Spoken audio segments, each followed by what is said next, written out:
السلام علیکم ورحمۃ اللہ وبرکاتہ۔ محترم احباب و اخوات، امید کہ آپ سب خیر عافیت سے ہوں گے۔ اللہ تعالیٰ آپ سب کو شاداں و فرحاں رکھے۔ آج کے اس بزم میں ہم ذکر خیر کی سعادت حاصل کریں گے ام المومنین سیدہ میمونہ بنت حارث رضی اللہ تعالی عنہا کا۔ ام المومنین سیدہ میمونہ بنت حارث رضی اللہ تعالی عنہا، والدین نے آپ کا نام برہ رکھا تھا۔ رسول اللہ صلی اللہ علیہ وسلم کے عقد مسعود میں جب آپ آئیں تو آپ صلی اللہ علیہ وسلم نے نام بدل دیا اور برہ کے بجائے میمونہ رکھ دیا۔ آپ کا سلسلہ نسب یہ ہے: میمونہ بنت حارث بن حزن بن بحیر بن حزم بن رویبہ بن عبداللہ بن ہلال بن عامر بن صعصع۔ والدہ کا نام ہند تھا جو عوف بن زہیر بن حارث بن حماد بن جرش کی بیٹی تھی۔ طبقات ابن سعد اور زرقانی کی روایت کے مطابق آپ کا پہلا نکاح ایک شخص مسعود بن عمرو بن عمیر ثقفی سے ہوا تھا۔ نکاح کے بعد اس سے اختلاف پیدا ہو گیا اور معاملہ انقطاع و طلاق تک پہنچ گیا۔ اس کے بعد ایک اور شخص ابو رحم بن عبد العزیٰ کے عقد میں آئیں۔ سن 7 ہجری میں ابو رحم وفات پا گیا تو اسی سال رسول اللہ صلی اللہ علیہ وسلم کی حلقہ زوجیت میں آنے کی سعادت حاصل کی۔ ام المومنین سیدہ میمونہ بنت حارث رضی اللہ تعالی عنہا رسول اللہ صلی اللہ علیہ وسلم کی آخری بیوی تھیں۔ اس کے بعد آپ نے کسی سے نکاح نہیں کیا۔ مختصر الفاظ میں اس نکاح کی تفصیل یہ ہے کہ سن 7 ہجری کے ماہ ذی قعدہ میں رسول اللہ صلی اللہ علیہ وسلم عمرے کی غرض سے مدینہ منورہ سے مکہ مکرمہ کو روانہ ہوئے۔ اثناء سفر میں آپ نے اپنے چچا زاد بھائی حضرت جعفر ابن ابی طالب رضی اللہ تعالی عنہ کو نکاح کا پیغام دے کر ام المومنین سیدہ میمونہ رضی اللہ تعالی عنہ کے پاس بھیجا۔ سیدہ میمونہ نے حضرت عباس بن عبد المطلب رضی اللہ تعالی عنہ سے بات کی اور انہیں اپنا وکیل اور ولی مقرر کیا۔ طبقات ابن سعد کی روایت سے معلوم ہوتا ہے کہ خود سیدنا حضرت عباس بن عبد المطلب رضی اللہ تعالی عنہ نے ہی رسول اکرم صلی اللہ علیہ وسلم سے حضرت میمونہ کے نکاح کے بارے میں گفتگو کا آغاز کیا اور انہی نے حضرت صلی اللہ علیہ وسلم کو اس نکاح کے لیے تیار کیا۔ یہ نکاح سن 7 ہجری میں ہوا اور مہر 500 درہم مقرر کیا گیا۔ نبی کریم صلی اللہ علیہ وسلم عمرے سے فراغت کے بعد مدینہ منورہ کو واپس لوٹے تو ایک جگہ مقام صرف میں آپ نے قیام فرمایا۔ یہ جگہ مدینہ منورہ کے راستے میں مکہ سے 10 میل کے فاصلے پر واقع ہے۔ اسی مقام پر رسم عروسی ادا کی گئی کیونکہ رسول کرم صلی اللہ علیہ وسلم کے خادم حضرت ابو رافع رضی اللہ تعالی عنہ حضرت میمونہ رضی اللہ تعالی عنہا کو صرف ہی میں لے آئے تھے۔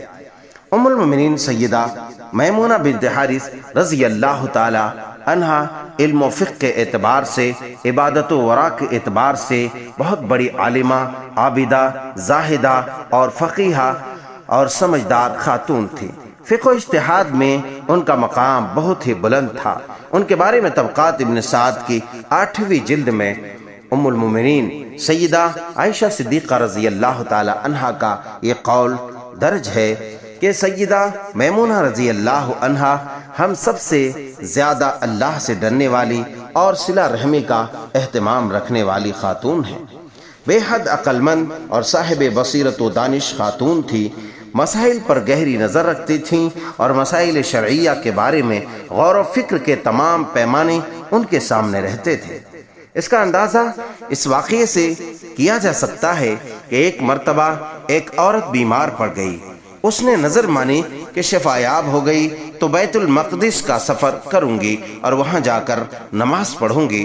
چند دنوں کے بعد صحت یاب ہو گئی اور بیت المقدس کے سفر پر روانہ ہونے کی تیاری شروع کر دی۔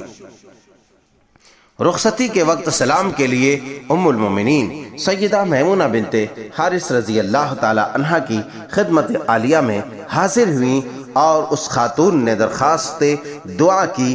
انہوں نے ساری بات سنی تو آپ نے ارشاد فرمایا، دیکھو تمہیں معلوم ہے مسجد نبوی میں نماز پڑھنے کا کتنا اجر ملتا ہے۔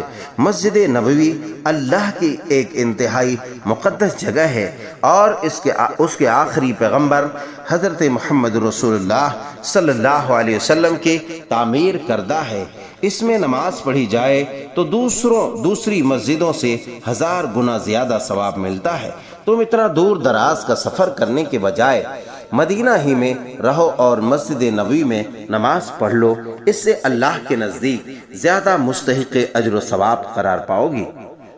ام المومنین سیدہ میمونہ بنت حارث رضی اللہ تعالی عنہا پیکر اخلاص اور غریبوں کی ہمدرد و معاون تھی۔ کبھی کبھی قرض بھی لے لیتی تھیں اور وہ قرض کی رقم مستحقین کو تقسیم کر دیتی تھیں۔ سبحان اللہ، کس قدر آپ سخی اور دریا دلی کے مالک تھے، سخاوت کے کس قدر آپ مالک تھے کہ قرض لے کر کے مستحقین میں تقسیم فرماتی تھی۔ ایک مرتبہ کچھ زیادہ مستحقین آ گئے تو ان کا مطالبہ پورا کرنے کے لیے زیادہ قرض لے لیا۔ کسی نے آپ سے پوچھا، آپ جو اتنا زیادہ قرض لے رہی ہیں اسے ادا کرنے کی کیا شکل ہوگی؟ تو ام المومنین سیدہ میمونہ بنت حارث رضی اللہ تعالی عنہا نے بیان فرمایا کہ رسول اللہ صلی اللہ علیہ وسلم کا ارشاد ہے، جو شخص ادا کرنے کی نیت سے قرض لیتا ہے اللہ اس کا قرض ادا کرنے کی کوئی صورت پیدا فرما دیتا ہے۔ میں ضروری امور کی تکمیل کے لیے قرض لے رہی ہوں اور میرا مقصد نیک ہے، نیز مجھے یہ قرض بہرحال ادا کرنا ہے۔ اللہ کے پیارے رسول صلی اللہ علیہ وسلم کے ارشاد کی روشنی میں مجھے یقین ہے کہ اللہ تعالیٰ میرے قرض ادا کرنے کی ضرور کوئی بہتر اور مناسب صورت پیدا فرما دے گا۔ شریعت کے احکام کی تبلیغ کے لیے ہر وقت کوشاں رہتی تھی اور اگر کوئی احکام رسول کی ذرا بھی مخالفت کرتا تو اس سے سخت برتاؤ کرتی۔ ایک دفعہ ان کا ایک رشتہ دار ان کے مکان پر آیا، آپ سے گفتگو ہوئی تو معلوم ہوا کہ اسلام کے احکام کے کسی نہ کسی پہلو سے مخالفت کر رہا ہے۔ فوراً آپ ام المومنین نے جھڑک دیا اور سخت الفاظ میں آئندہ اپنے مبارک مکان پر آنے سے روک لگا دیا۔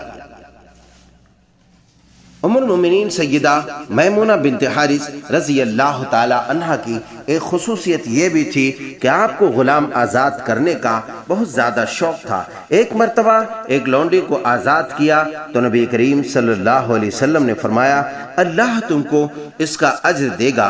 ام المومنین میمونہ رضی اللہ تعالی عنہا سے احادیث بھی مروی ہیں جن کی تعداد 46 ہے۔ بعض کتابوں سے معلوم ہوتا ہے کہ ان سے 76 روایات مروی ہیں جن میں 7 صحیح بخاری اور صحیح مسلم میں ہیں۔ ان روایات سے یہ حقیقت نمایاں ہو جاتی ہے کہ فقاہت اور علمی بصیرت میں ان کا پایہ کس قدر بلند اور عظیم تھا۔ ام المومنین سیدہ میمونہ بنت حارث رضی اللہ تعالی عنہا کے تلامذہ اور ان سے روایت کرنے والوں کی تعداد بھی خاصی ہے، جن میں حضرت عبداللہ بن عباس، عبد الرحمن بن صائب، عبداللہ بن شداد بن حاد، عطا بن یسار، عبداللہ بن صائب، ان کے بھانجے یزید بن عظم، عبید اللہ خلائی، سلمان بن یسار، عبید اللہ بن عبداللہ بن عنبا، عبیدہ بن صائق اور عالیہ بنت سبی، ایسے عظیم المرتبت شخصیات آپ کی شاگردیت میں موجود ہیں۔ پھر آگے ان کے شاگردوں کا در شاگردوں کا سلسلہ بے انتہا بڑا اور وسیع و عریض ہے۔ ام المومنین سیدہ میمونہ بنت حارث رضی اللہ عنہا کے حالات میں عجیب اتفاق ہے کہ ان کی وفات بھی اسی مقام پر ہوئی جہاں ان کی رسم عروسی ادا ہوئی تھی، یعنی مقام شریف پر ہی آپ رضی اللہ تعالی عنہا کی وفات ہوئی۔ انا للہ و انا الیہ راجعون۔ اللہ کروڑہ کروڑ رحمت نازل فرمائے آپ پر اور تمام امہات المومنین ازواج مطہرات طیبات رضوان اللہ عنہن جمیعہ پر۔ بہرحال آپ مقام شریف ہی میں وفات پائیں جو کسی زمانے میں آپ کی شادی کی وجہ سے مشہور تھا۔ آپ کا مدفن بھی وہی مقام قرار پایا۔ انہوں نے 51 ہجری میں وفات پائی اور حضرت عبداللہ بن عباس رضی اللہ تعالی عنہ نے نماز جنازہ پڑھائی۔ جب لوگوں نے ان کی میت کو اٹھانے کے لیے ہاتھ بڑھایا تو سیدنا حضرت عبداللہ بن عباس رضی اللہ تعالی عنہ نے فرمایا، اے لوگو، یہ رسول اللہ صلی اللہ علیہ وسلم کی زوجہ محترمہ ہے، ان کے جنازے کو زیادہ حرکت نہ دو، ان کے احترام کا تقاضا یہ ہے کہ آہستہ آہستہ قدم اٹھاؤ اور ادب کے ساتھ دفن کرو۔ سبحان اللہ۔ تو عزیزان گرامی، یہ آپ سماعت فرما رہے تھے ام المومنین سیدہ میمونہ بنت حارث رضی اللہ تعالی عنہا کی سیرت طیبہ کا مختصر واقعہ۔ امید کہ آپ کو پسند آیا ہو۔ اگر آپ کو پسند آیا ہو تو اسے دوسروں تک پہنچانے کے لیے زیادہ سے زیادہ شیئر کریں اور اپنے تاثرات کا اظہار کمنٹس کے ذریعے کریں۔ اللہ آپ سب کو جزائے خیر عطا فرمائے۔ والسلام علیکم ورحمۃ اللہ۔